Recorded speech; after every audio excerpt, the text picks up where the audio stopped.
Hello, friends. Welcome to What's Going On, your weekly roundtable where I just gather some of my favorite people together and we just chat. We just talk about whatever's going on. And so glad you could be here. Everybody out there, all the streamers and dreamers, thanks for watching. We appreciate your being here. The show exists for you, and it's you're in the show too. Anytime you want to just jump in with a comment, let us know what we're talking about is dumb or crazy, or you've got an idea about it, or you have a story about it as well. We'll throw it up on screen. We'll talk about it. We appreciate your being here. That's pretty much everything from me. I've got a bunch of interesting people, and we're going to bring them in, and we're all just going to have a great time together. Everybody, please welcome to the stream tonight's guests, Nick and Grace and MLab and Adam and Rachel. What's up, friends? Thanks so much for being here. Hi. Hey. Yeah. Let's go around in a circle and just let everybody know who we are and all that jazz. So Rachel, let's start with you. Sure. I'm one of the executive producers of the channel. I have a Wednesday 9 p.m. EDT show called Joy of Posting where I write jokes for an audience. And I'm just happy to be here. I just came from the park. I'm a little swampy, but nothing my sundress and my body's natural defenses can't handle. Nice. That's a perfect time for an online show is when you're a little swampy. It's nobody needs to know. That's great. Nick, thanks for being here. Oh, thanks for having me.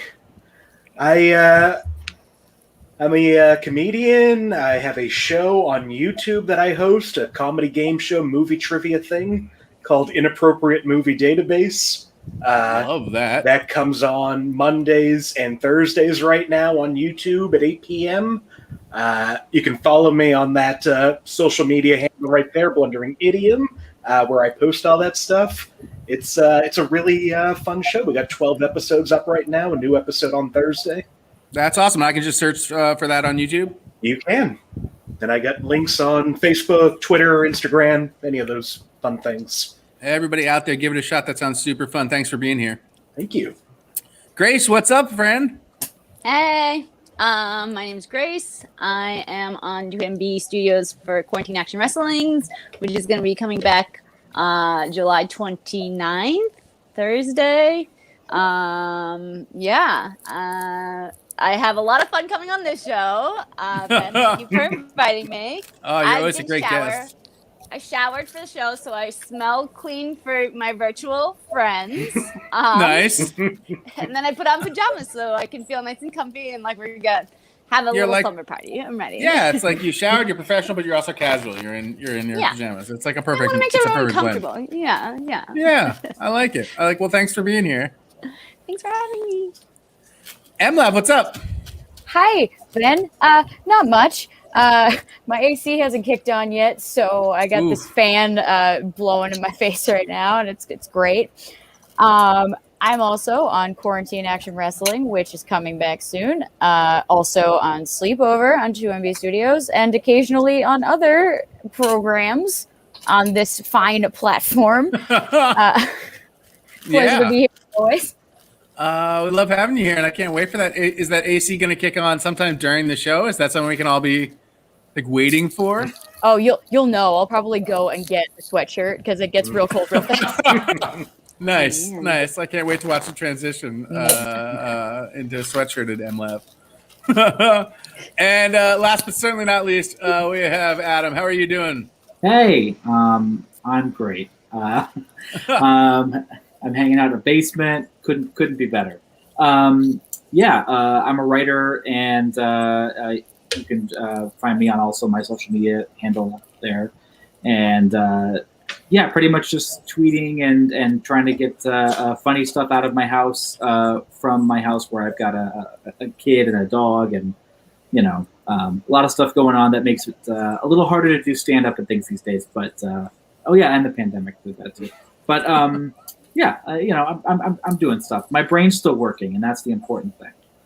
That is the important thing. Yeah. Once the brain goes, oh man, everything else goes real quick.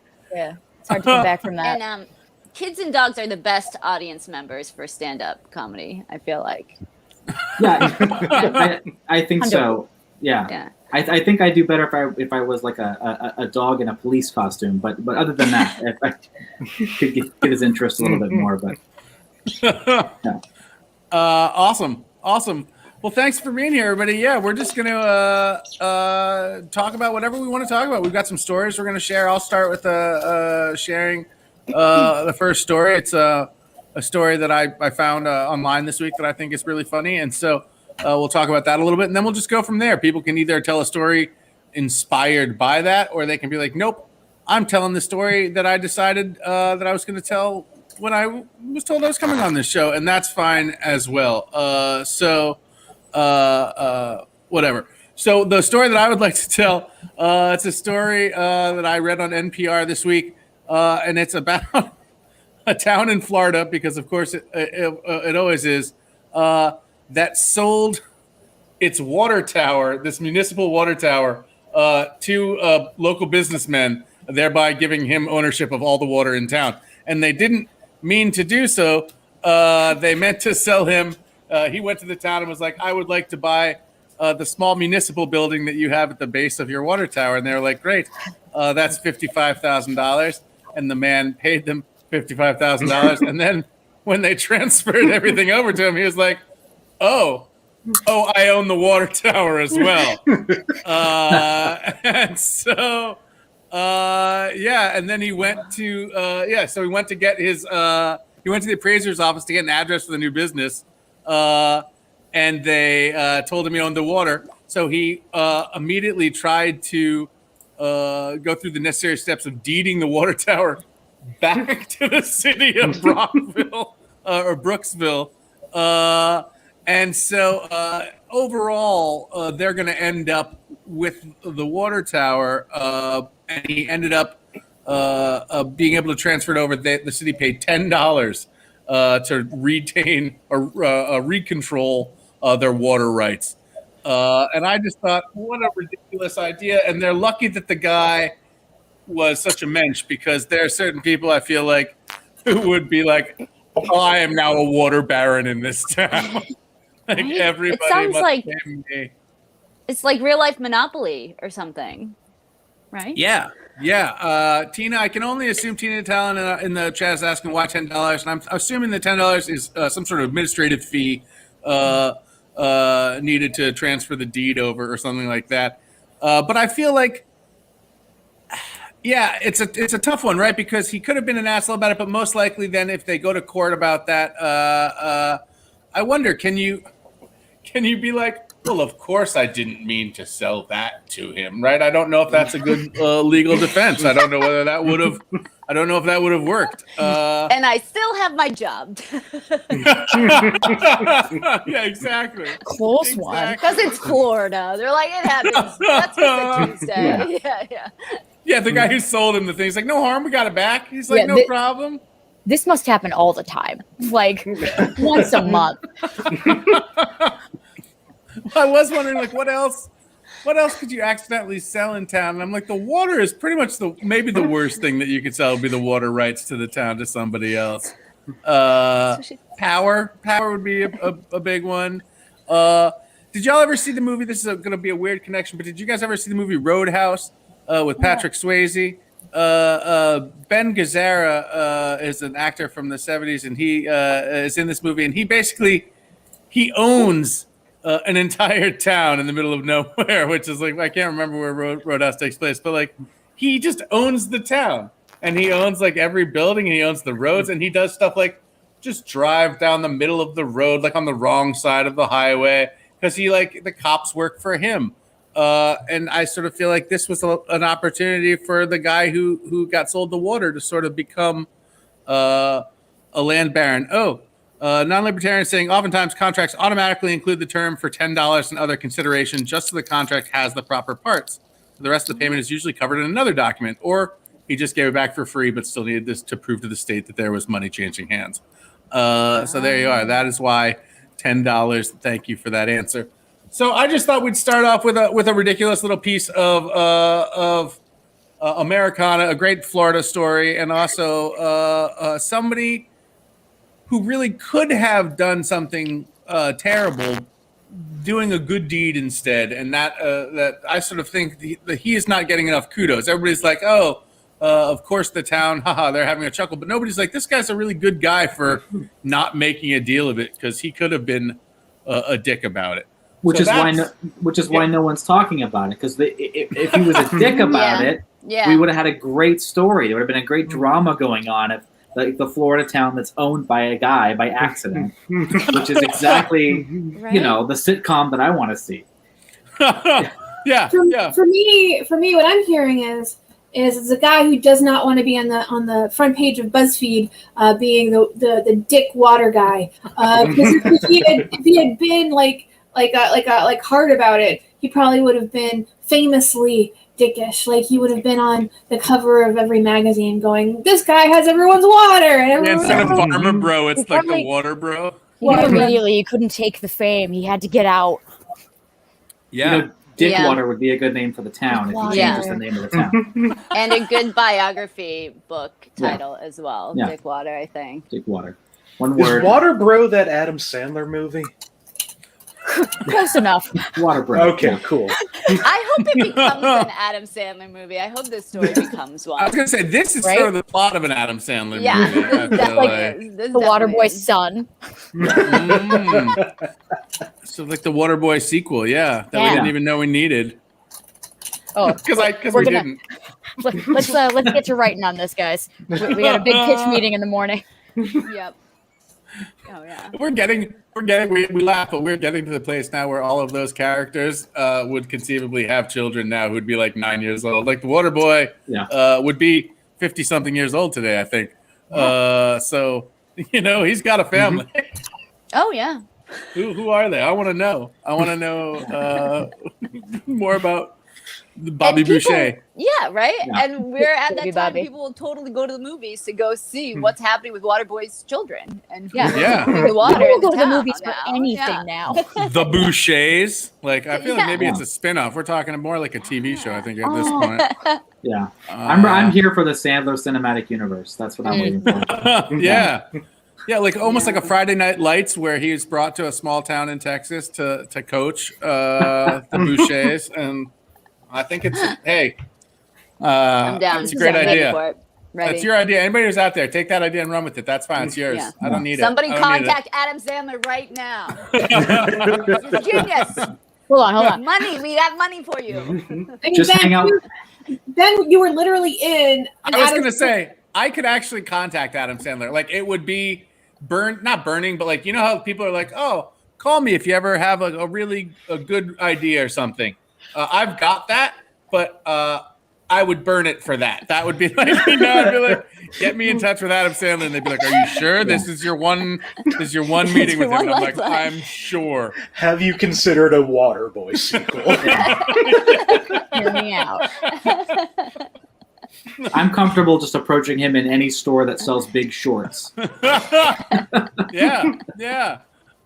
He was so great. I think we're all making fun of Adam Sandler, but I do want to point out that he's from all accounts like a real good dude who makes shitty movies but treats people very well, and hasn't let his stardom sort of go to his head as much as Rachel would like to See an exception finger. does Rachel know some dirt about Adam Sandler? So Adam Sandler is famously a Republican. So just putting that out there. Also, this may not be the first time on this show where I've pointed out Adam Sandler is a Republican. So the next time we talk about Adam Sandler, let's just remember he is a Republican. Now, is he like without getting too off the rails on politics, is he like old school, I'm rich and therefore I'm a Republican, or is he like, I think Q is right Republican, He's from New because Hampshire? I think there is a difference. Oh, he's from He is from New Hampshire. So I is have that, New Hampshire. I have a weird pet theory about this, and this is totally inside like comedy baseball. But it's either Jim Downey or Tim Herlihy, who were writers for SNL. One of them, and if not both of them, are like Republicans or kind of like big conservative people. And so my pet theory is that like because they worked like so closely together when Sandler was so young, that his peer group is kind of this like entertainment industry Republican, like comedy, like sort like almost libertarian but comedy, right? Like that kind of thing. This group, so it's like he doesn't that's how he kind of like sees the world first. You know what I mean?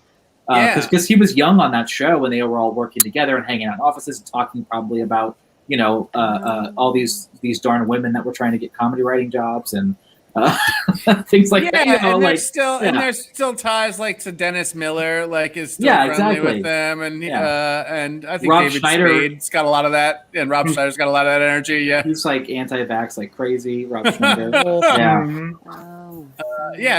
that stuff that we can. Sorry, go ahead, Rachel. Yes. Yeah, like you're like, oh, how bad is Adam Sandler? And in my mind, I'm like, Adam Sandler seems to insist Rob Schneider is in every single project of his. Rob Schneider is so famously bad. I feel like almost like Adam Sandler's like, listen, this is some stuff I believe. I can't say it because it would fuck me over in terms of my movie deals. But oh man, if you could say it, if you could be like my proxy, that would be great. If you could put out a full page ad about how the vaccine is putting microchips in us, that would be great because that's what I feel. But you can say it. You can say it. Rob Schneider's only job is to take the heat and off I'll put you in Adam every Sandler. movie. Consistent money here.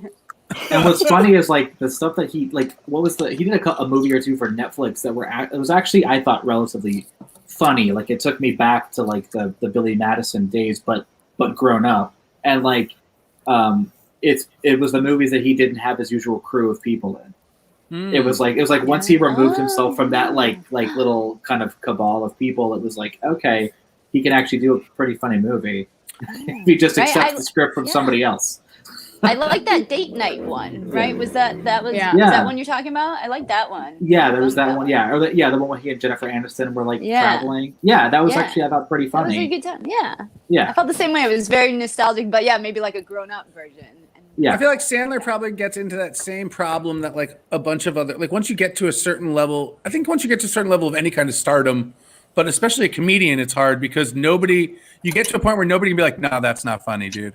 Like, you know what I mean? Like you need to be able to get challenged on stuff to be like, to really find the funny stuff, or somebody being like, okay, that's a great first idea, but like, let's really dig down on that a little bit. And instead he's surrounded by like, that's the funniest thing ever, Adam. Hell yeah. Another gold plus idea. Right. And like, I think that's the problem is you never, once you get to a certain level, you just surround yourself with those people. It's a reason like Eddie Murphy didn't make a good movie for fucking years. Right. You know you're not funny anymore when everyone starts calling you a legend and the best. Those are the two. Like, he's a legend, man. Oh, he's just the best. He's the best, man. Yes, there is. Non-libertarian saying though his latest special is very good. Perfection, even is it? Okay. That's what's been thrown up there. Okay. So give that a view. Give that a view. The one thing I respect about Adam Sandler, at least going back a couple, 15 years or so, was he did a movie like 50 First Dates, where he literally just made it in Hawaii so he could have a vacation in Hawaii for 3 months. And that, you got to respect that hustle. When you get to a certain level of stardom, you're just like, where could this movie be? Location. Yeah, could it be in Tempe or could it be in Hawaii? Yeah, I'm going to go with Hawaii. There was no reason for that movie that movie could have taken place anywhere, but he just chose Hawaii because... I mean, wouldn't you? Yeah, wouldn't you? I mean, yes. I'm not saying I wouldn't, but all right, we've spun away from the water tower in Texas to talk about Adam Sandler and his views on politics and how he hides that very well to be just this goofball. And people don't always know devolves to this. I don't. So using that as a base, does anybody have a story they'd like to share, an anecdote, anything like that, or anybody can just share anything they had planned to share? Who's got something they want to talk about? Who's got it? Yeah, we're also thinking about the connections. We're thinking about the connections. I feel like I had like 4 ideas as it was happening, and now it's all gone. All gone. I mean, I can tell a story if you would like. I don't. Yeah. It doesn't. Of course I want. That's the. Yes, that's Grace, we'll find the way it connects. We'll find the way it connects. I think it's. I mean, we could sit silently, but I think a story would be great. Okay. Well, actually, before the show, we were like talking about witchy stuff and whatever. Yep.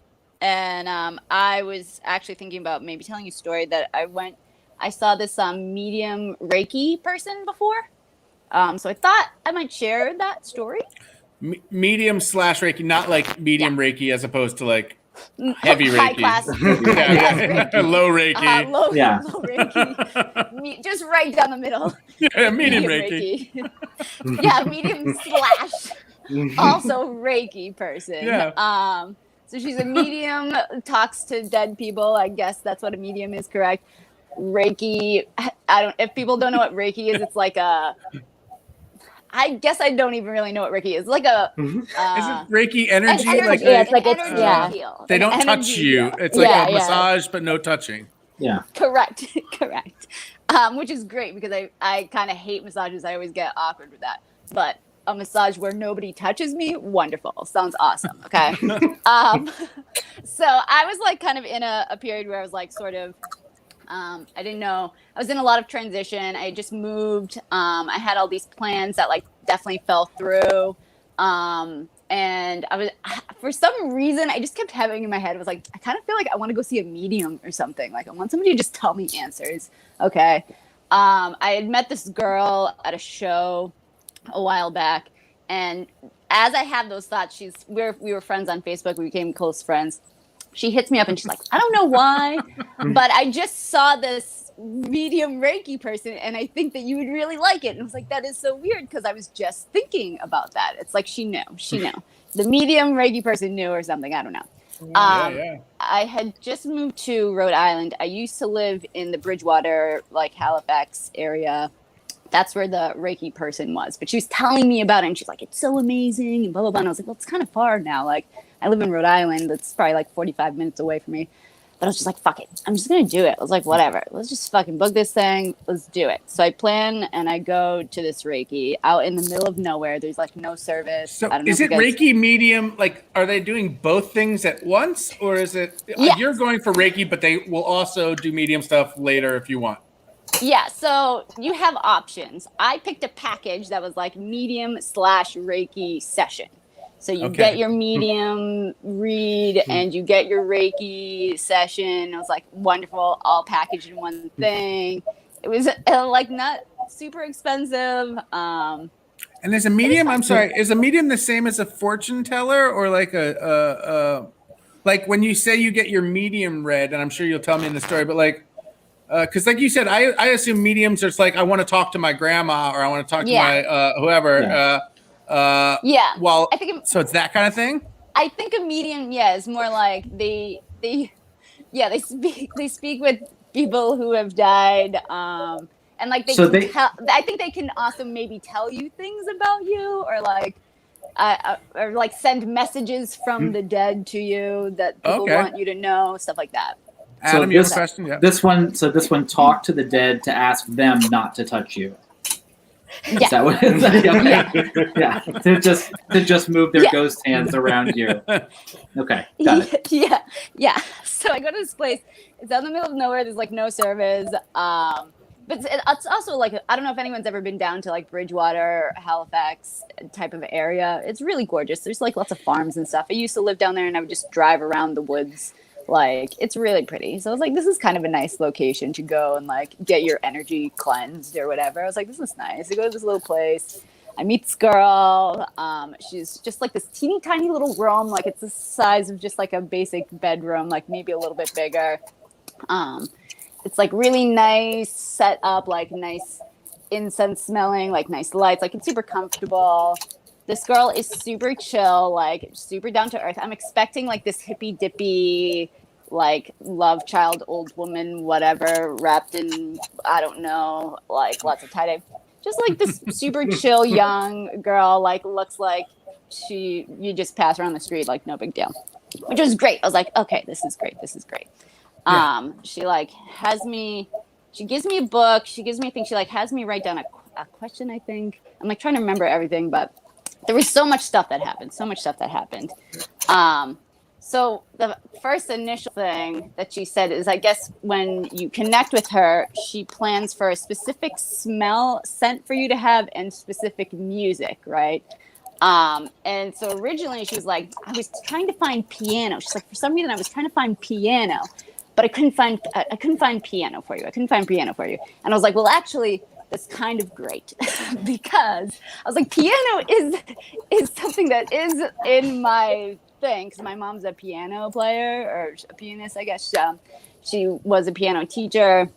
She would freaking play the piano all the time. We grew up in a house filled with pianos.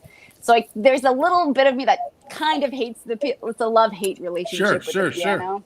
So like, it's kind of great actually that you didn't pick piano. She's like, I don't know why piano was ringing at me, but I'm glad I didn't get it. So I was like, okay, that was one thing that was like, okay, that's kind of cool. I was going in with like really no expectations, nothing, whatever.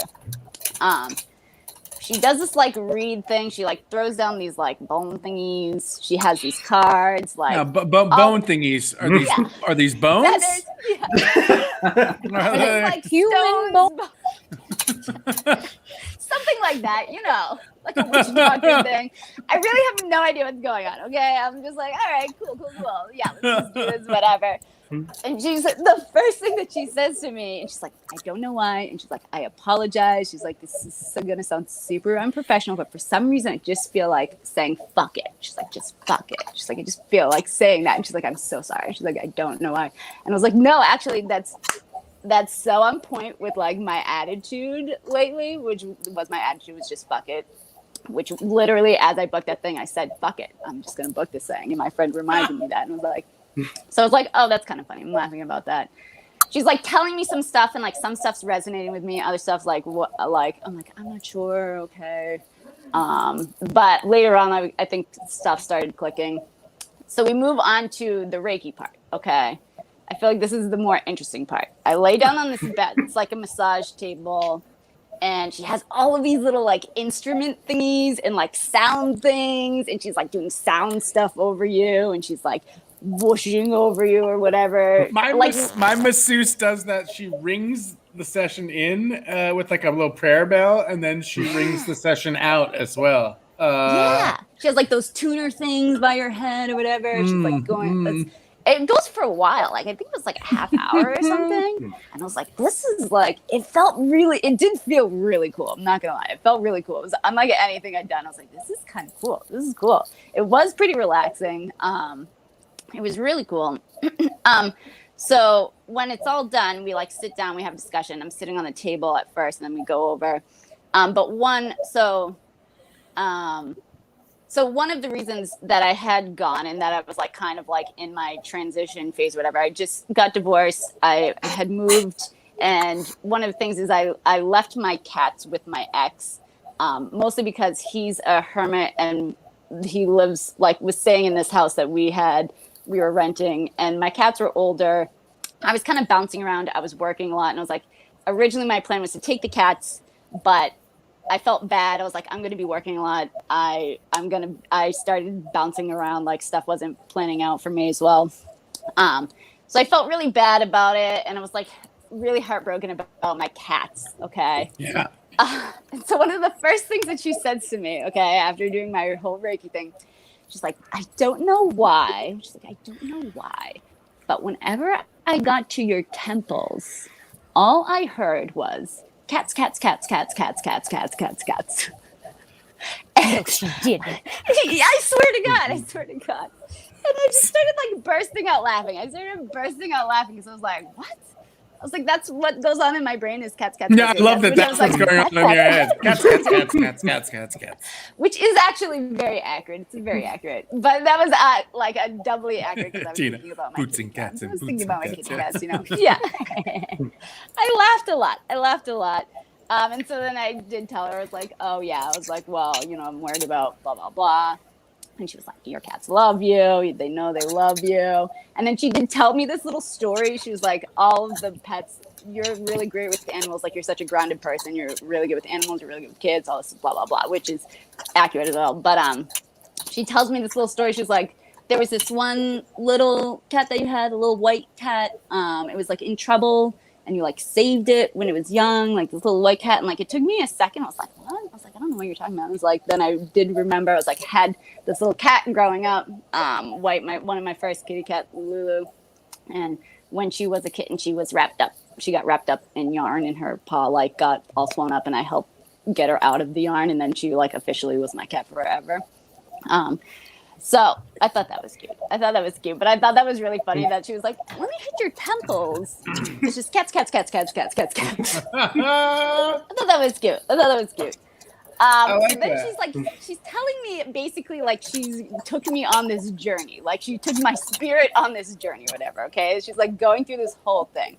She's like, I don't know if you know this, but somebody wrapped a bungee cord around your feet, and I was like, excuse me, what? Like right now? Yeah. She's like, don't worry, I got the bungee cord up. I was like, great, wonderful. She's like, you're gonna have some trouble walking the next couple days. But then she goes like this to me, which didn't make a lot of sense. She's like, do you ever make plans and you go to take that leap and then you get yanked back? You go to take that leap and then you get yanked back. And I was like, yes, literally like what had been happening to me. So I like had made plans I had 2 specific different plans to move to LA, and then they both fell through, and it was like I got yanked back to something else. I had a specific plan to move and stay at this one place, and then like the landlord was selling the house, so it's like I got yanked back and I had to go back to a different thing. And I was like, there were tons of stuff that did happen like that. And she's like, well, it's off now. You're fine. And I thought it was funny because I absolutely hate the idea of bungee jumping. I hate the idea of like going off and being attached or whatever and then being snapped back. I like the idea of skydiving, but I hate the idea of bungee jumping. And Do you think it's the suddenness of the snapback? That freaks you out? It's being attached. I want to be free. I want to be free of flying. You know what I mean? Like I want to be attached. I hear that. So she's like, I got rid of the bungee cord, okay? And then I went to give you a parachute, but you didn't want the parachute. And I was like, okay. She's like, she was like, you wanted these like wingsuits so you could go flying. And I was like, yes, that sounds amazing. I want the wingsuit to fly. Yeah. It was very interesting. She went through this whole journey, and then we sat later on and we talked about cats because I love cats, obviously. And we had tea. She told me some stuff like about my grandparents and like my dad and my uncle and like all these different things, like little messages, which like I was still like kind of skeptical about stuff, but like the cat thing like got me. I enjoyed the bungee cord thing. I still feel like I have a bungee cord wrapped around my feet because I go to take a leap, I get snapped back. And I'm big on like cross. Yeah. There's definitely a cynical part of me that's like, she's like, I don't know why. I feel like you're saying fuck it right now. And I'm like, everybody is saying fuck it right now. Well, listen, this was before. This was like a long time ago. Maybe, yeah. That's very true. It's like, everybody's just saying fuck it right now. Anybody that's going to a medium that's the attitude, is saying fuck it. Let's talk to dead people. They're going to let's see how this goes. Let's see if this works out. But that's cool that there was like enough stuff. So is this something you would do again? I would do it again. I was thinking recently about doing it again. Or like, I don't know, maybe go to a different Reiki person to just like get my energy cleanse or something. Mm-hmm. I feel like I definitely started going into some of that stuff with like tarot. Like I have like my little tarot cards now, or like I have she gave me like this little clearing crystal to clear the air and blah, blah, blah. I talk to the universe, blah, blah, blah, stuff like that. You know what I mean? Mostly because fuck it, right? You're like, give me something to be stupid and goofy about. But like, I don't know. Yeah. So I would do it again. I guess my answer is I would do it again. I was thinking about making a trek back down to that lady. Honestly, she was super sweet. She was fun. And it was an interesting journey, I guess. I had an interesting journey. Has anybody else ever done like a Reiki or a medium thing? Or I'm the weird witchy one in black today. I've never done Reiki, though I would, I guess. But I've never done it. And I haven't ever been to a medium. I don't know if I don't know. Part of me, it's not that I don't necessarily believe in it, but I feel like it's one of those things where like, if 100 people say they can do it, like one of them can do it. You know what I Yeah. mean? Oh, for sure. And everybody else is just a good at parlor trick of some sort. And then like the person who can actually do it, who even knows because they're so muted by everybody else, right? Like, Yeah. But it's such a cool thing. I think there's certainly things that I can't explain that, you know, if you, but I also think like we want to make sense of stuff. So like, Yeah. right. For sure. I thought it was interesting. She kept being like, I don't know why I thought this. Cause then you fill it in, right? You're like, well, oh yeah, because of this. Yeah, And then, maybe. but I want to believe. That's true. I want to believe.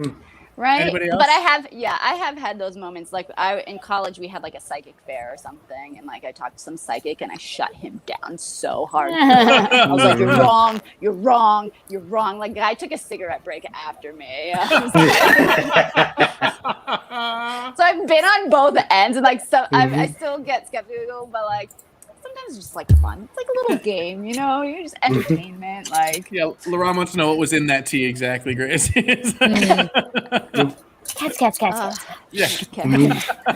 I wish some good stuff was in there, but no. Just tea, just straight tea.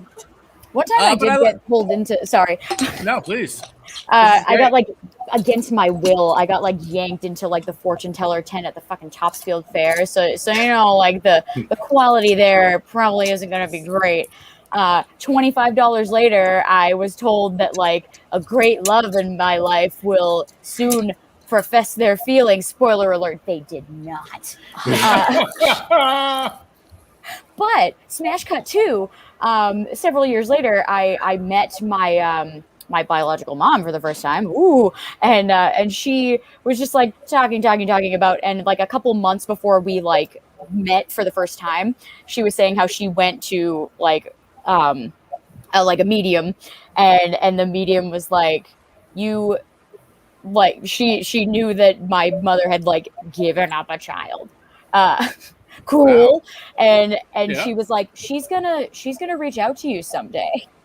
And when she had this like reading done, I think it was maybe about like a couple months before I reached out. So like, I guess I could believe. My personal experience was not great, but I don't know, someone else that I know had a good experience. Yeah, that's awesome. Anybody else? Yeah. All I know about mediums is that Harry Houdini, one of his hobbies was going to seances and foiling them. Yeah. Because he wanted it to be true. I think he wanted them to be real. Because I think he wanted to talk to his mom, but like. He was so frustrated because he was surrounded by charlatans and they weren't even doing magic as good as him. So he's just I'm gonna fuck your seance up, and that's what I'm gonna do. And I'm Harry Houdini, fuckers. That sounds awesome. I would totally be down for that shit. Yeah. Sorry, go ahead. I was gonna say I'm kind of with you, Ben. That I'm skeptical, and I always want to like poke a hole in it or something because. At the same time, I don't know why I would want to have a medium talk to dead people when we have enough living people saying racist and anachronistic things. So we don't need to go back and have conversations with people who didn't have their shit figured out. I'm not sure. I want to know what my grandfather would say about certain things. Yeah. You know what, Gramps? That's fair. You're probably good to not be here right now. There was a guy. I'm trying to remember his name. There's somebody in the chat might know. I could look it up. Who for a long time he was like, he has $1 million challenge, and he was basically like, any medium who can prove to me. Is it James Randi? Yeah, James Randi. That's it. Yeah. It's James Randi. And he was like, any medium who can prove to me that this is real, with conditions that I've laid out, so that it can't be like their space or whatever, I will give them $1 million, and that has gone unclaimed until now. So, well, we shall see. Until tonight on this. Yeah.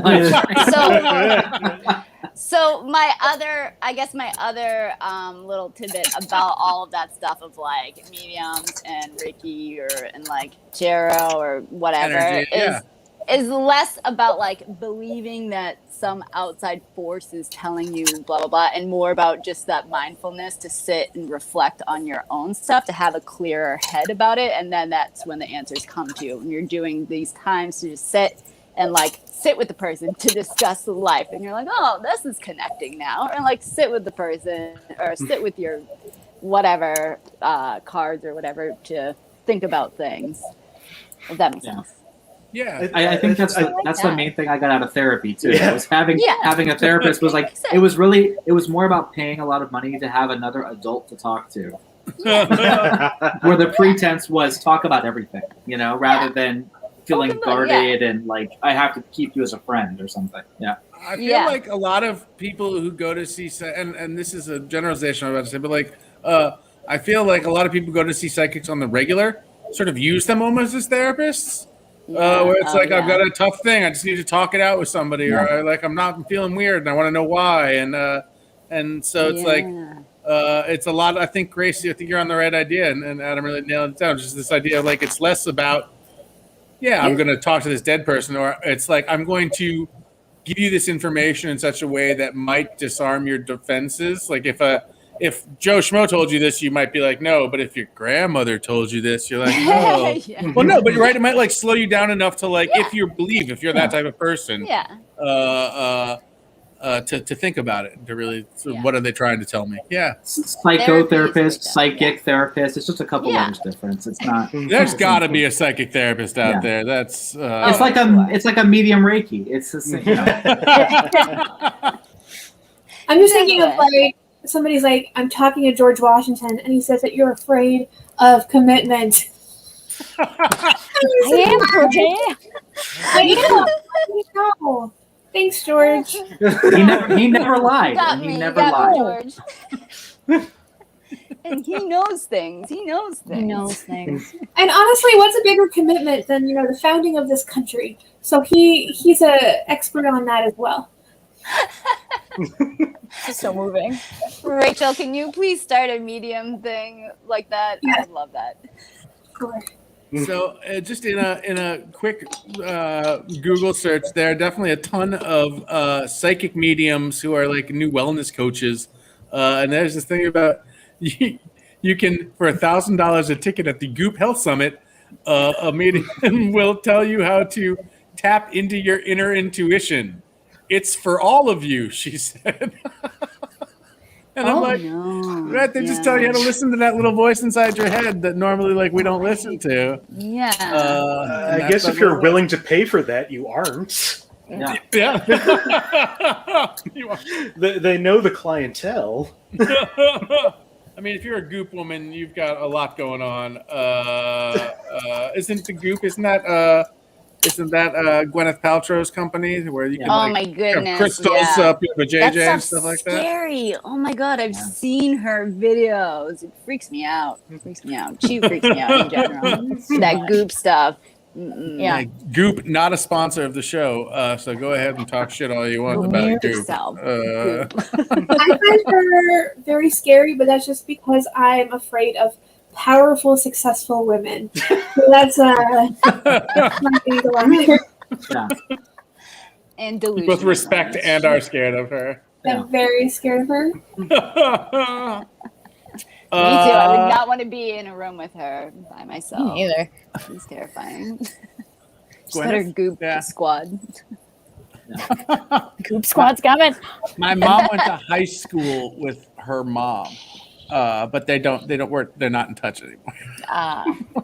Is that Blythe Danner? Is that Blythe her? Danner? Yeah. I know Gwyneth, but Blythe Danner has her own whole career. Ben, she's so much more than Gwyneth Paltrow's mother. It's true. I'm just not sure people would have known who Blythe Danner was if I just said my mom went to school with Blythe Danner. But yeah, I'm just gonna say it. We all knew that. Yeah, and you did not have to specify. This is an age-appropriate group. Just making sure. Yeah. That was a great story, Grace. Yeah, that was a lot of fun, and a lot about putting yourself maybe in a position where you were like, I'm not sure I'm not sure about this. I'm going to try something, and then actually getting something out of it, right? You're like, fuck it. Moral of the story, fuck it, guys. Just you liked it more than you thought you would. So as a jumping off point there, does anybody have a story about maybe trying something they thought for sure they were going to hate, or not even hate, but just like they're like, I don't know how this is going to go, and then they were pleasantly surprised by what they got out of it. I have a minor anecdote because I did not come prepared. No, perfect. This show's built on minor anecdotes. But so I work my day job is I work in food media, and I had the Kraft macaroni and cheese ice cream.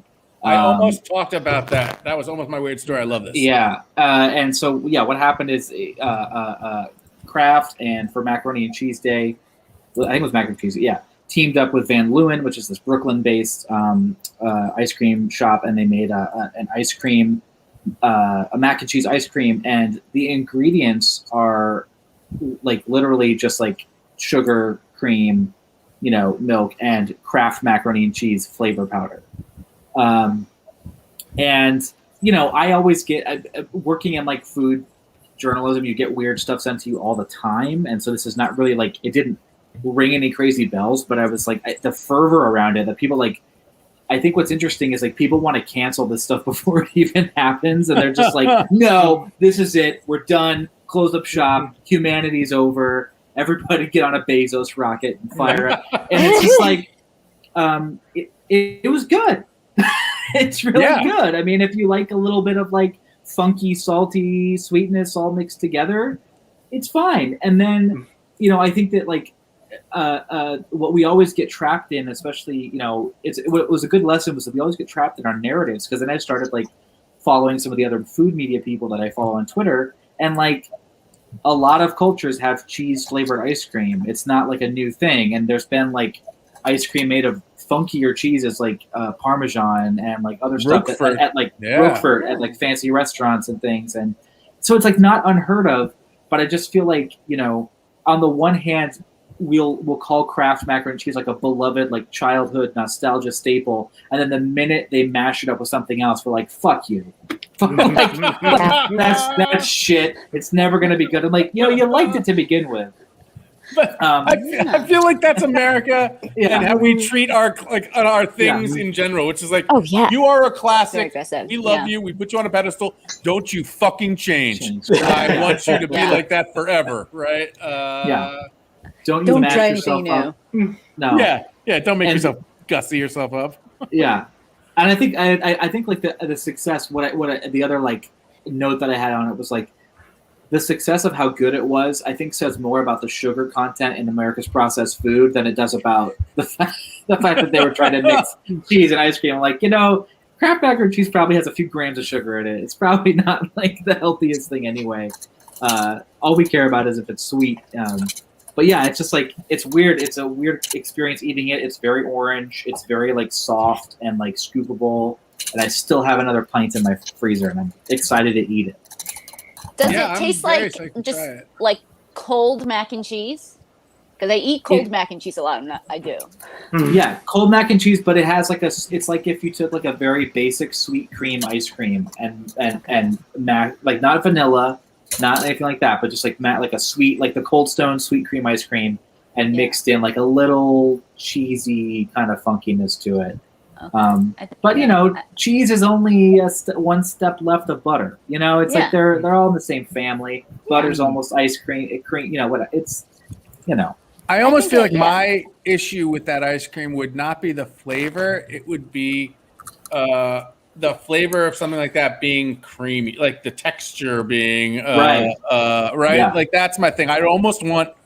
I know it's gross, but I'd almost want noodles in there or something to give it a mouth. I don't, because that'd be gross. But like something to give it a mouth feel, so it wasn't just like melting cheese cream. Yeah, exactly. And I think that's always like texture is such a huge factor in all these things. I'm trying to think. There was one, I can't remember what it was. There was one crazy mashup that I was like, yeah, this is all about the fact that the texture is totally off. And anytime Oreo does something crazy where it's like they're trying to cram another flavor into the Oreo cream, it's like the whole point of eating that is the texture or crunchy, like a different experience. Yeah. I had a bacon ice cream once that I didn't. I've had a few bacon ice creams that I like, but I had one that I did not like because it was just bacon flavored ice cream, and it was bacon but creamy, and creamy bacon should not be a thing at all.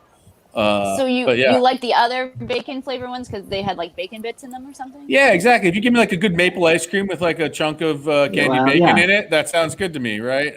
But just like bacon flavored ice cream, it was like no, I'm good. Yeah. I need the real deal. Okay. Yeah.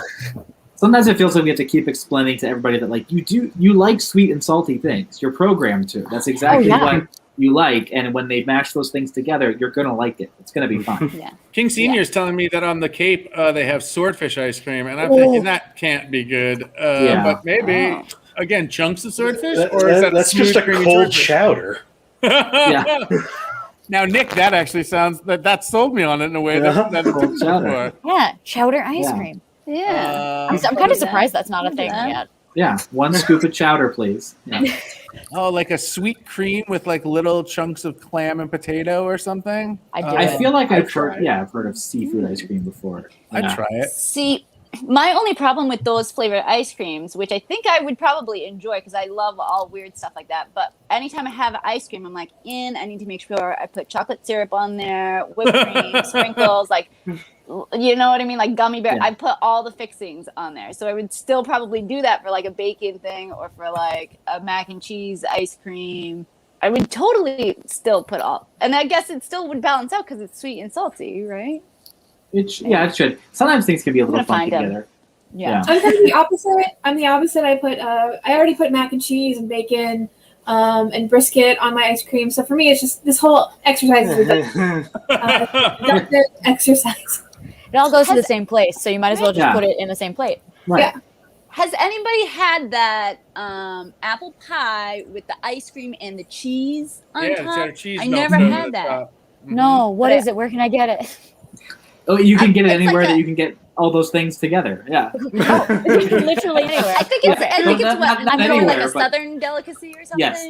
Yeah. It has like there's a regionality to it, but it's like all you got to do is just and I think in the Midwest too, some people will melt a slice of cheddar cheese over their apple pie, the hot apple pie, and then eat it also with ice cream. I've had it. Yeah. It's not terrible, Yeah. so that makes sense, I guess, with the creamy, cheesy ice cream. But again, there were chunks there, right? The apple pie really helps. Yeah. Right. Can't devalue a good chunk. Yeah. You really can't. You really can't. I like my food. The chunkier, the better, really. There's very few smooth foods I like, unless it's like a bisque, I guess. Maybe. Like the only kind of smooth food.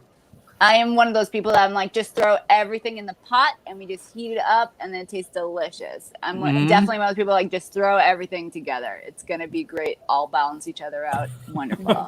And most people like hate that. They want things separated. They just want this for this and this. I'm like, no.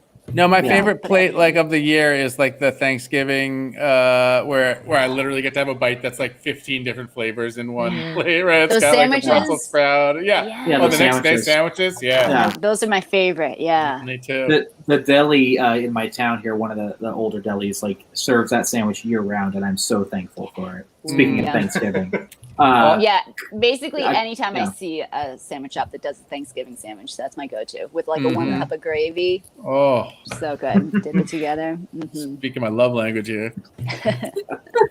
Warm sandwiches with gravy. Yeah, and a scoop of cold chowder for dessert. Great. Yes. Just like in a milkshake cup with a straw. Like a chowder popsicle. Yeah.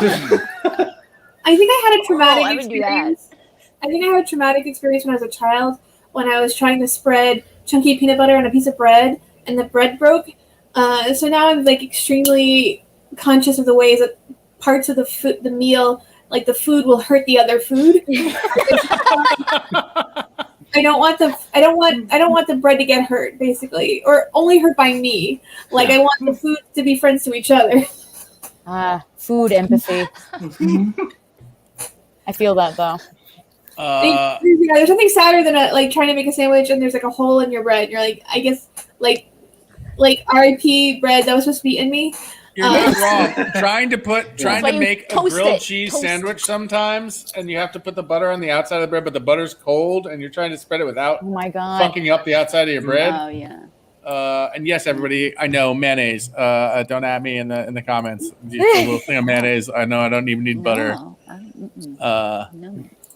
I That's do like the butter, trick. yeah. That's like the trick. Apparently, is butter in the pan and mayonnaise on the bread. Is supposedly the Interesting. trick. Yeah, I only know that because I talked to the guy who runs like the grilled cheese truck here in Boston. Mayo is terrifying.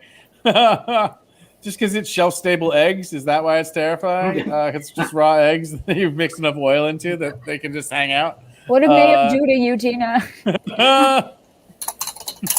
I agree with Tina. Like, there's something I don't know.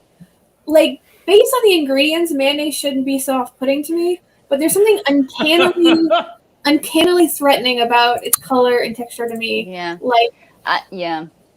on the It's egg anti-mayo It as is well. egg-colored. Not a huge fan of it. I like spicier. I've grown to like whatever. mayo. Yeah. Yeah. I didn't like Ma- mayo when I was younger. I feel like maybe because I didn't really grow up with it. Or I don't know. Oh, maybe.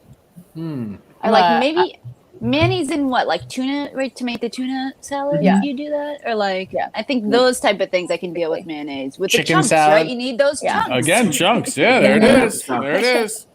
Creamy and chunky. Yeah. I also think that, like, looking back, I had a lot of, like, sensory, what's it called when you, like, have a weird amount of sensory information that you can't totally, like, manage.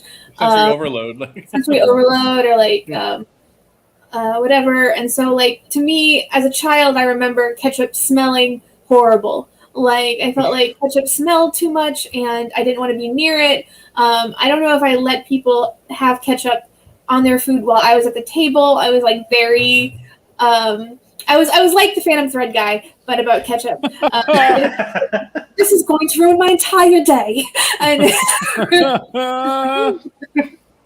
Yeah. That's so funny, Rachel. Ketchup that makes sense to me because ketchup does smell or can smell gross. I totally understand that sickly sweet smell. But that was the only safe condiment for me when I was a kid. I didn't like mayonnaise and I didn't like mustard. I have subsequently become fond of both of them, but I only ate ketchup when I was young. Not only ate ketchup, but that was the only condiment I ate. So I would not have been able to eat it at the same table as you. Would have had to separate us. Mayonnaise was fancy food growing up, says Kit Tempest. Cheese sandwich with mayo made it less dry. Yeah. My grandmother used to make me grilled cheese sandwiches all the time when I was a kid, and what ended up, I look back and I go, oh, that was the first inkling that that Alzheimer's was a thing, because she made me the sandwich one time. That was like a grilled cheese sandwich, but it just wasn't grilled. So it's just like a sandwich and it had been buttered on both sides of the outside, and there's cheese in the middle, and then she just handed me the sandwich. But I was like 11, right? And I was like, I'm not going to tell my grandma that this isn't right. Oh, So no. I ate what was truly a disgusting sandwich and chalked it up to just like whatever. And then I was like, oh, that was probably like her dementia beginning, and I just didn't know that. Or she just forgot to toast it that day. I don't know, but it's easy to tie it back when you know how it ended with her. But maybe that was a sign. It was a gross sandwich. So I remember that sandwich because she made it with Velveeta. So it was like Velveeta on the inside of a sandwich with raw was it just like butter a on the brick? outside. It was so gross. No, It was that's so That's gross. terrible. But I ate it because she's my grandma. That's what she did. Yeah. Oh. You know? Around the same time, I used to get my hair cut by the same lady for a long time, like when I was a kid. And I remember one time she was eating just a cheese sandwich, and it was just bread. I think it probably had mayo on it, and then just like slices of cheddar cheese. And that was the entire sandwich. And it wasn't grilled. It was just cold. And it was like one of those like moments you have as a kid where like your entire world is shaken because you've only known about grilled cheese sandwiches. You've never seen anyone eat a cold just cheese sandwich without turkey on it or something on, like, you know, whatever. And I remember having like that crazy moment. Yeah. While I'm sitting there getting my hair cut. It was just the weirdest thing. Also, she was eating while she was cutting my hair, which I think is now gross. Yeah, that's real gross. Yeah, That's that is weird. Yeah.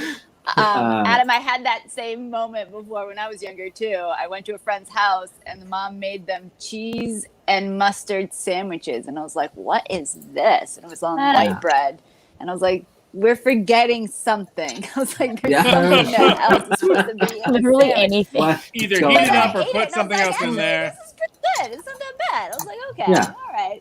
I mean, I like those things by themselves. Cheese and mustard is great. I think that reminds me of also as a kid, another revelation I had eating at other kids' houses was like, when you go to somebody else's house, they make the food correctly, but and I don't know how that works out mathematically that your mom makes it wrong, but everyone else's mom makes it right because someone has to be making it right. But everybody else had like Wonder Bread and American cheese. And I grew up in like a health conscious household that was like we only had the nutty, dark brown weedy bread and like cheddar ass cheese, and like it was doesn't melt, it just gets like oily a little bit. It just gets oily, and so when you like grill that sandwich up, it is such a not melding of good flavors. It's just like this weird, like some kind of sweet, kind of nutty bread, and then just oily cheese, oily adult cheese. That's not for kids. Yeah. I know exactly the taste of that sandwich Yeah. that you're describing. Same. Those are my grilled cheeses now. It's delicious. Yeah. Teen Talent saying that her Belgian friend finds the concept of peanut butter to be really confusing. Yeah, and I think that's true for a lot of my Irish friends too. Hate peanut butter. Yeah. Peanut butter is American. It really is. It turns out the peanut butter is an American, but of course it is. It was invented here, and a lot of other places are like that's gross. But what's so gross about a good nut butter? I mean, Super American nut butter. Super American nut butter. We love to butter a good nut around here. We turn our nuts into butter, into milk. What can I turn this nut Squeeze into? on nuts. We're nutty. Do you guys remember? So nutty. Butter and milk. Yeah. I want to turn my nuts into all things dairy. Yeah. Butter, milk. And there's nut cheese. That's all the vegan cheese. There it nut is. cheese. There it is. It's, So nutty. That's great. Somebody posted like a coffee shop sign that had like an almond with udders on it, and it was like, "We have almond milk now," and I was like, that's very disturbing. Yeah. That's nuts. Somebody just mentioned honey roasted peanut butter as their new favorite, which sounds amazing. Ooh. And That King Senior one. And so good. do you guys remember when they sold Reese's peanut butter in the jars? I think they kind of maybe still do. Oh yeah. But I remember that they used to sell it in the jar, but I think they probably the government probably had to stop them because it was probably giving people diabetes in a jar. Yeah. But it was the key ingredient in Muddy Buddies at the time. Like on the the back of the Rice Krispies box says you have to use Jet Puff marshmallows or whatever the brand is that's affiliated with them, and the back of the Chex box said you had to use Reese's peanut butter for the best result, and it's so true because none of the other peanut butters have the same gritty texture to them. Yeah, gritty sugar. that rock sugar that's in there. The chunks of sugar that really make it what it is. It really is just like crushed up rock candy. Like it is like. Yeah, you can use it as like a dermabrasive if you really want to. Like a loofah. It's like a loofah.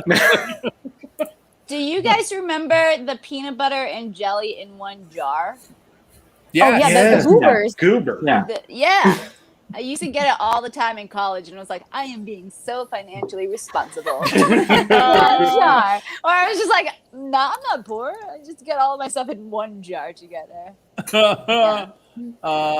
My favorite snack, this isn't even a joke. I've got a box of Crustables in the freezer. I love Crustables. If you don't know what Crustables are, they're frozen peanut butter and jelly sandwiches without crust. So it's just like it's like a little patty of bread. It almost looks like a meat patty, but it's not. It's just bread filled with peanut butter and jelly, and it's frozen. And then you just take it out and you put it in your backpack or your pocket or your whatever. And then a couple hours later, you're like, I'm hungry. Oh, I've got a PB&J in my pocket. And it's the greatest thing ever. It's the best snack. I highly recommend everybody just rolling around with a couple of Uncrustables. Yep. Yeah. My old roommates used to have those. They love those things. I played soccer in high school and in college, and that was like the Crustables was the team snack. It was just like we would house boxes and boxes of those. It was super fun. I like that. You can still buy PB Reese's peanut butter kit saying all you. Oh no, this is the Goobers. You can still buy it if you're really concerned about having the PB and jelly at the same time. That's the way to go, but it is more expensive than getting the big tub of PB and a large size jelly. Oh, so it's not actually cheaper. They lied to you. You think you're being right? I thought I was being financially sound with that investment. Because you're only getting a half a jar of each, really. I know. You know? It always makes more sense to make your own at home. Oh, Nick, tell me about this. Do you make your own peanut butter? No, I mean the peanut butter jelly jar. Oh, yes. Yeah. Yes. If you have a spare jar at home and you just pour a little bit from each, you can keep refilling it. Yeah. That's the financial stability of the homemade goober. And you can mix up the flavors of the goober that way. Different jellies. That is true. That is true. Because Goober doesn't want you to know this. No. Big Goober's going to shut you down, Nick. They'd be ruined. Maybe Big because I was jelly. also living in a dorm, and so like I didn't want to have all these extra jars. So what do? You have one jar. I have this much room to store all my food. You know. Yeah, you just need a jar of goobers. Speaking of mixing food, though, that's a good example of something where it's like you like to have like the little striations of jelly and peanut butter in the jar, like going around. But if anybody was to ever just like stir up peanut butter and jelly together and mix it again, end it all. We're done. Rocket to space. Humanity's over. We failed. Yeah. Yeah, what? How do they keep it striped in the jar? That's like around the sides. I get it. It's just like piping, but Yeah, otherwise, it's like a little pooper. Yeah. I bet there's an episode of How It's Made where they show you Sure. how it's made. Yeah. let's make goobers. I just did it. Yeah. It just poops out like that. Yeah. They actually Most grow, likely, yeah, they have the whole thing. They grow the nuts and the grapes in the jar, like In the the whole. jar. They grow up together. Yeah. Yeah. Ben loves that. He loves that idea. I do. I'm like, It's like the veal of spreads. we build the bottle around it. Wait, so is goober grape nut butter? Yes, I believe it is always grape. I've Yeah, never grape seen a nut. different flavor. Yeah, I don't think they ever did It's, strawberry or it's anything. grape nut. Grape nut, but not grape nut flavor. Yeah. No, that's what grape nuts are, right? Little peanut butter and jelly bites. Oh, I'm sorry. I hate to be the one to break it to you. Oh. That would make grape nut ice cream so much better than it really is. Right? Oh, but I like grape nut ice cream. Do you? Yeah. Every now and then, then some of them on the around here. There's grape nut ice cream. There's also grape nut pudding, and somebody will order it and then be like, "What is this? Like, Yeah. what do you think it was gonna be?" What is grape nut? Like, I feel like I should know this, it's and like I a don't shitty- know this. It's a shitty cereal, right? It's like a shitty crumbly cereal. Shitty's in the mouth of the beholder. I I feel like I've probably eaten the grape nut cereal as well, right? It's like, yeah. I think it's like a brand, not a brand nut. It's some kind of very dense, bran or rye, thing that's been crumbled up into crumbs, basically. Yeah. Isn't the name? I always thought the name was like it looks like the seed of a grape, like Little it looks tiny like a hard grape pieces. nut. That's the way I always. They're very sharp. God. Yes. think that it was. Yeah. Yes. I feel like maybe I eat them once and I was That's like, nah. Ben, that's one of those. That's a great explanation that I would 100% believe if someone told me that's where the name comes from. And I'm almost 90% sure that's not why it came Yeah, from. so the Balderdash, I think, but I think it is a good one. I remember finding out that grape nuts were just crumbly bits of shit as a kid, and just going into rage mode. I'm like, what the fuck? Why would they call it this if it's this? Like, mother, make the world make sense. Oh, I can. Actually, it turns out, Adam, I was right. You're probably right. Yeah, you're right. Once hard, it was broken into large chunks and then into smaller nut-sized nuggets. Nut-sized nuggets is a terrible phrase. using a coffee grinder. These nuggets to post looked like grape seeds, hence the name. There you go. Yeah. So he created by a Post. violent cereal. So clever. We all picked up on that. CW Post. This again. So they were made to keep you from masturbating. They were made by basically went along with the Kellogg series, like cornflakes. It was the same type of thing. It was breakfast was too exciting, and it was leading to masturbation, and so we needed to get our lives a little bit more boring. That. Yeah. Too many nuts, too many butters, and we had to go with Yeah. It's very So there you go. the best part of waking up. That is why your Seventh-day Adventist mother loved them, Tina. That is absolutely right. Yeah, how can we masturbate when they've cracked their tuts on grape nuts? You're in no mood for that. Yeah, that is anti-masturbation right there. Yeah, A You bleeding. can continue the rest of your day. You're like, oh, this is my life now. Speaking of anti-masturbation, What a segue. Gold medal, yeah. Seamless.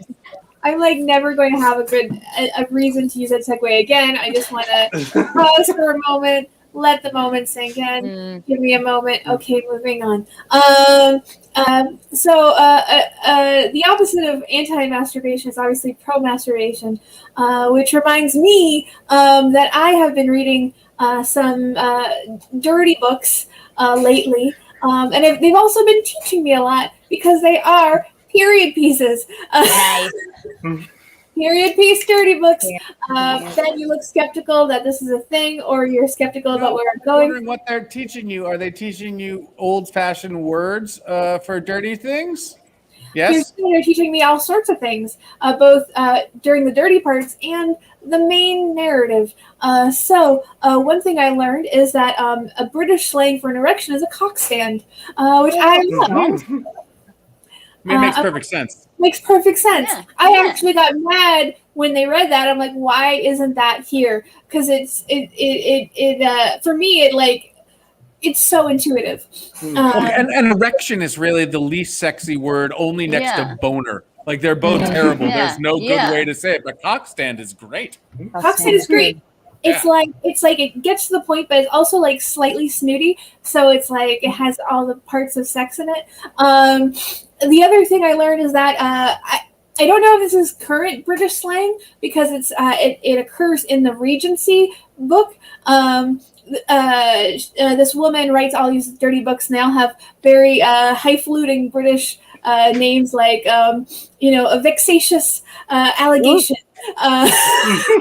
It's like this kind of genre book, and apparently during the Regency period, you wouldn't say you came, you would say you spent, or at least the men would say you spent. So he'll say, "Can I? Do you think you'll be able to spend when I'm inside you?" So I'm a big fan of that as well. I think that really is also great and gets to the point. Also, learning other things that aren't about sex. I'm learning that in the 1920s, a car can be electric or a crank. You could crank the engine of the car as well, because there's a part where they're running away from the secret society guys who are trying to murder them, and he's like, "Can your car start? Can your car start right away, or we'll be here for minutes while you crank your car on?" No, you used to have to start a car. You used to have to literally plug a thing into the button and just crank it up. There's also a whole discussion about titles. About there's a baronet, there's a coronet, there's all these titles, and there's a discussion that I'll be rereading about who gets called what, depending on the son's titles. So I'm excited to reread that part.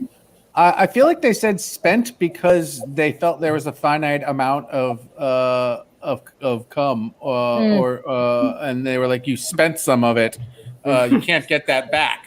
And they had just emptied their coin purse. So that's as Austin Powers once said, "And I'm spent." Oh, he did. There you go. British culture. British. Much dirtier than we thought. Finally, that whole movie clicks. Right? we all like rush to our letterbox review. We all bump our letterbox review up a star. We're like, sorry, we didn't get. I made a mistake. Read it.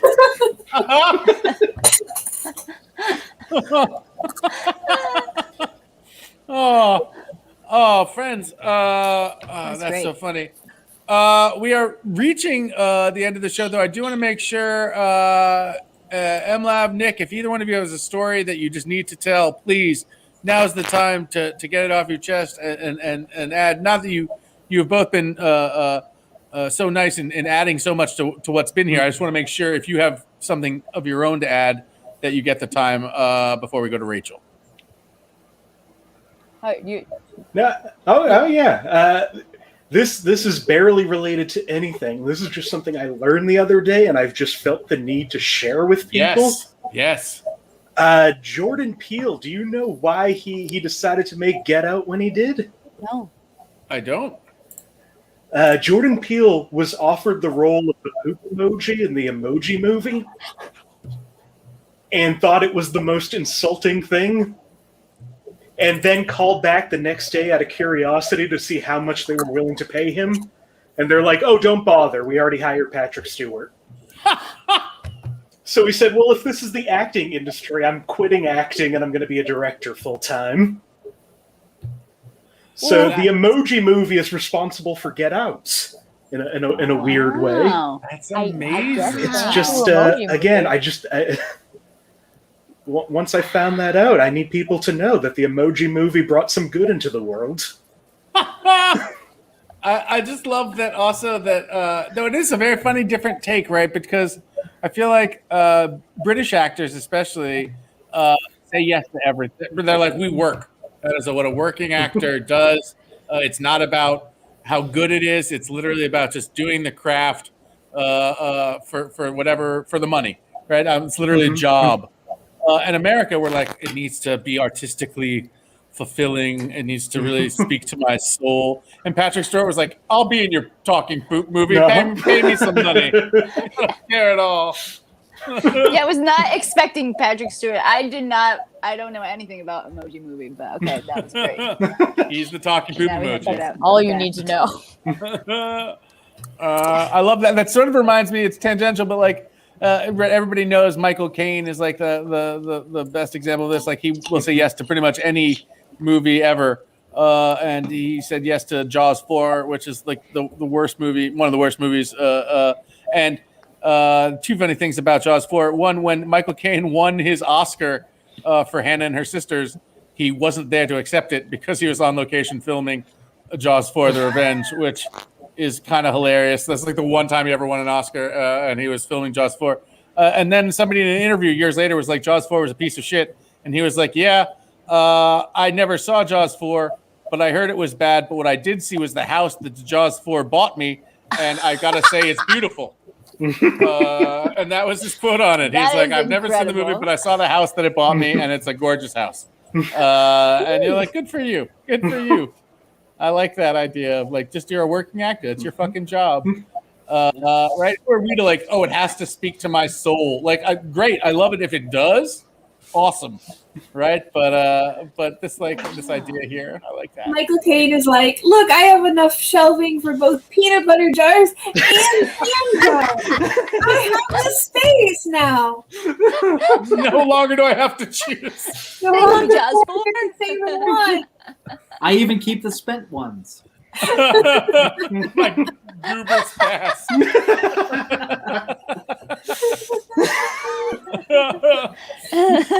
Michael Caine just has refrigerators full of Uncrustables. Just like he doesn't get fancier, he just gets more of them. That's the dream. That's all you need. That's wonderful. Oh my goodness. That is a dream. Truly is the dream. Now I want to hear Michael Caine say uncrustable. Uncrustable.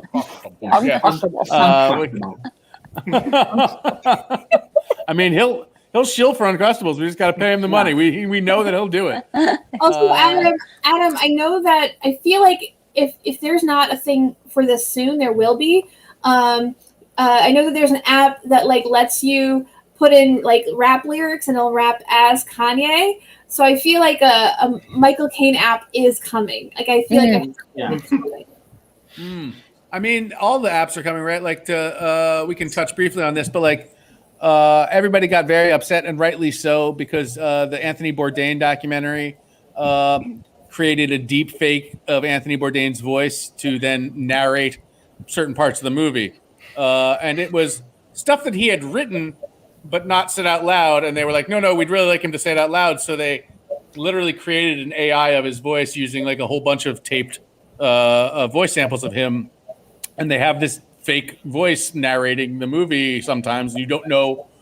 What pisses me off the most is that they don't tell you that. Like, that wasn't part of it. I actually think if they had been like, this is a recreation, I would have been like, that's creepy, but okay. But they try to hide it. And that's weird. The only plus side is we are, Rachel's right, months away from just a soundboard of any celebrity you want saying anything you want, because somebody's just going to make a deep fake soundboard of every celebrity that you could possibly think of. So, yay! Wow. It seems like so much. They used to just hire Rich Little. Yeah. Yeah.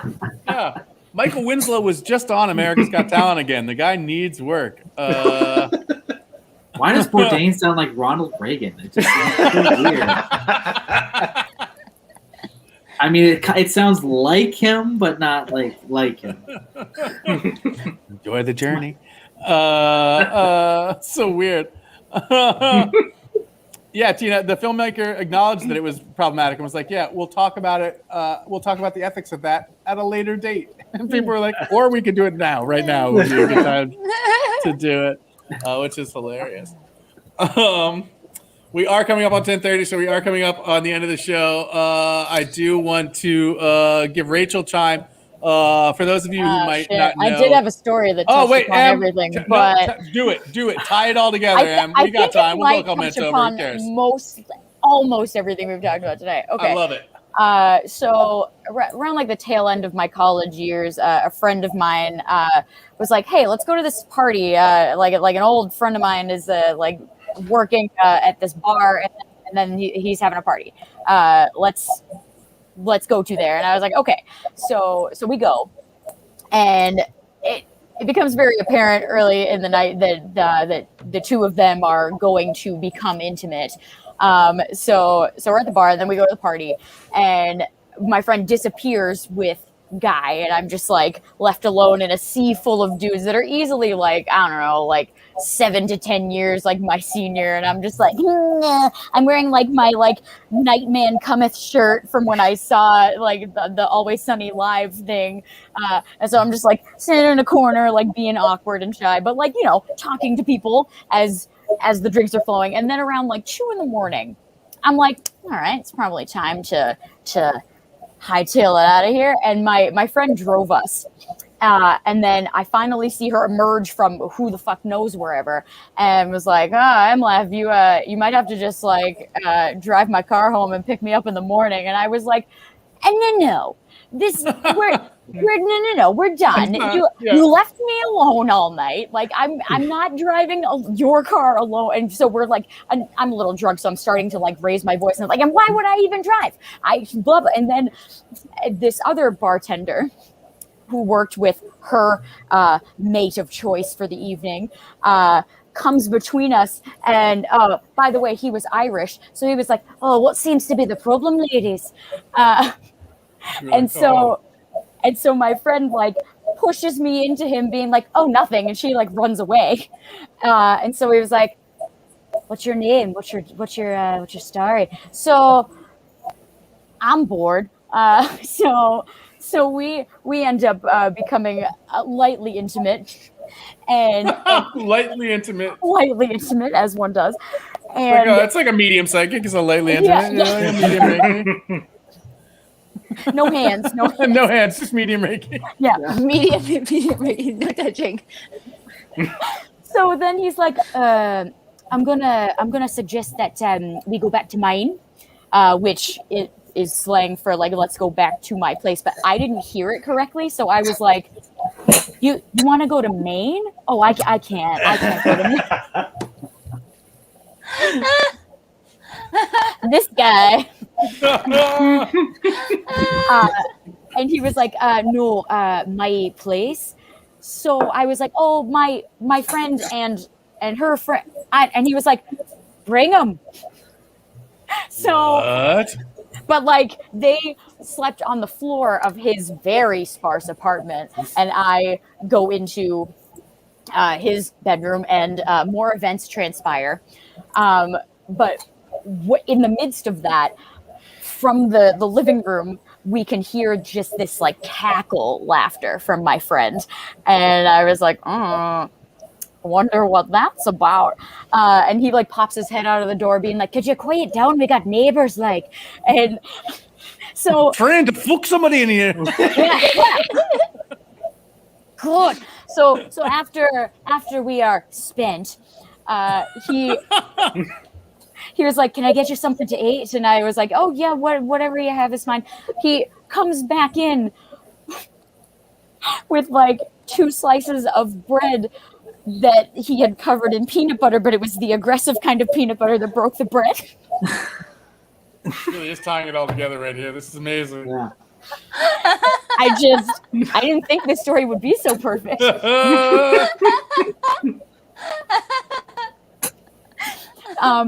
So the next morning, we very early in the morning, we were just like, bye, and we get in my friend's car, and I was like, why were you laughing? And she was like, well, you were in there with your Irish stallion.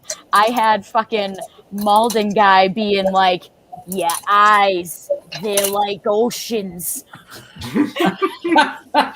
and he's like moving down her body in the way of compliments, and he gets to her legs and he goes, your legs, they're like Clydesdales. Cue uproarious laughter.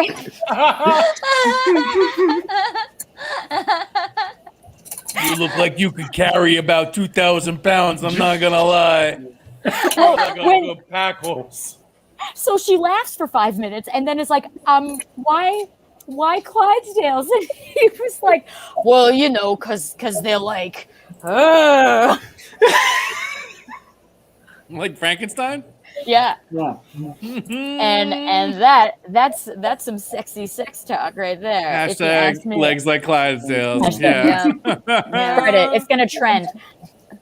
Yeah. Get that out there. That's an amazing story. That really does tie it all together. I feel like the only way that could have tied it all together more was if you had gone to a medium and they'd been like, the Irish guy says, sorry that he fucked up the bread. I don't know. He's gonna fuck up the bread. What do you mean? What does that mean? You'll see. You'll see. Are you sure you didn't go to that medium the day before when she was like, you're gonna meet the love of your life, and then it was that Irish guy? It all makes sense. You weren't looking for it. You weren't looking for it. I wasn't. That was a great story, Em. Thanks for sharing. Always a pleasure. We have reached the part of the show. Rachel has been she's been partaking in the show, but she's also silently been over on Twitter writing jokes about the show this whole time. So she sort of is listening to us and she's writing jokes. And now we have reached the part of the show where Rachel is going to recap the show and what we've talked about in joke form. Rachel, take it away. The show in jokes. Cool. So, were the jokes I wrote good this week? We'll find out. Accidentally buying all the water of a small town and selling it back on the condition that the town's name be changed to Paul, who's not so bad. It's a fine joke. Me playing harmonica in my bedroom. I can't wait to possibly become famous based on these harmonica skills so I can max out contributions to lawmakers who will dismantle everything that makes the country tolerable to people like me right now. That's just like a little bit of political humor. Is it good? Probably not. It's hard. Sometimes it's hard to write jokes. Me to a Reiki. Just a heads up, I'm going to assume when you put your hands above me, you're about to hit me with a Kamehameha, so I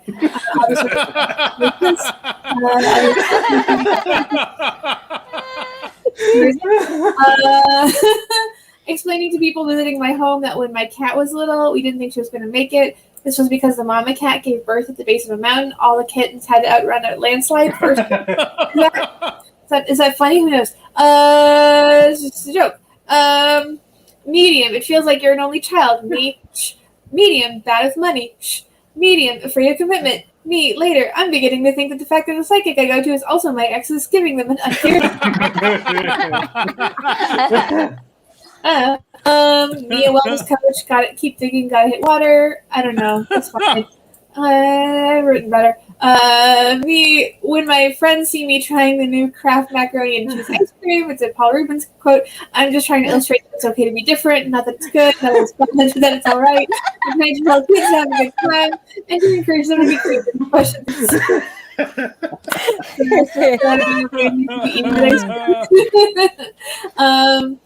The table and chairs you sit at when you develop an aversion to mustard that lasts until you're 25. Fine, it's fine. This one is just a retweet. I retweeted during the show. It's just the Kafka bug in Tokyo. I just thought that was fun. It's one thing I found. Intimidating my hostages by aggressively spreading bread with crunchy peanut butter. They beg me to be careful not to break the bread. I refuse to even look at what I'm doing. I'm the worst man who's ever lived. Those are the jokes. Those are the jokes for tonight. Those are the jokes I wrote. Those are good jokes. Thank you, Rachel. Those are amazing. I want to thank all of my guests, Nick, Adam, MLav, Grace. Thank you so much for being here and just shooting the shit. This has been a really fun time. I want to thank everybody out there in Chatland. If you like what you saw, feel like liking and subscribing. That would be pretty great. 2MB Studios has a bunch of shows 7 days a week, and you can support us by subscribing to the channel, or we have a Patreon /2MB Studios. It's got a lot of fun little rewards there as well. So thanks again to my guests. Thanks to the viewers. Everybody, until next week, I think that is our show, folks. Have a good one. Bye.